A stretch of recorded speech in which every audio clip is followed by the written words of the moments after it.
Sa ibang balita, hindi bababa sa 30 katao ang nasawi sa Peru matapos mahulog ang isang pampasaherong bus. Overspeeding at sira-sirang kalsada ang tinitingnang rason ng insidente. May balitang abroad si Graciela Corazon. Hindi bababa sa 37 katao ang nasawi at nasugatan matapos bumagsak sa bangin ang isang bus sa Peru. Tinatayang nasa mahigit 200 meters o 650 feet ang lalim ng bangin na pinaghulugan ng naturang bus.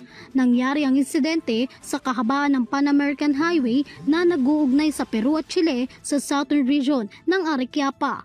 Ayon sa ulat, nasa 6 na po ang pasahero na sakay-sakay ng bus nang bigla itong bumangga sa isang pickup truck na naging sanhi ng pagkahulog nito sa Ocoña River. Nailagtas naman ang 2 driver nito. Makikita sa larawan mula sa pinangyarihan ng insidente ang nasirang bus sa ilalim ng isang matarik na bangin. Nabasag ang mga bintana nito at halos masira na ang buong katawan ng bus.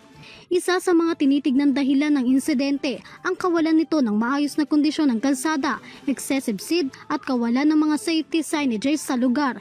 Dahil dito, nagiging madalas umano ang mga ganitong uri ng insidente lalo daw sa gabi. Kasalukuyan naman nang nakakulong ang driver ng pickup truck habang patuloy pa rin ang isinasagawang investigasyon ayon sa Public Prosecutor Office sa Peru. Matatandaan na noong 2022, mahigit 3,300 na katao na ang namatay sa traffic accident sa Peru. Ang Pan-American Highway ay isa sa mga pinakamahabang kalsada sa buong mundo na may lawak na 48,000 kilometers.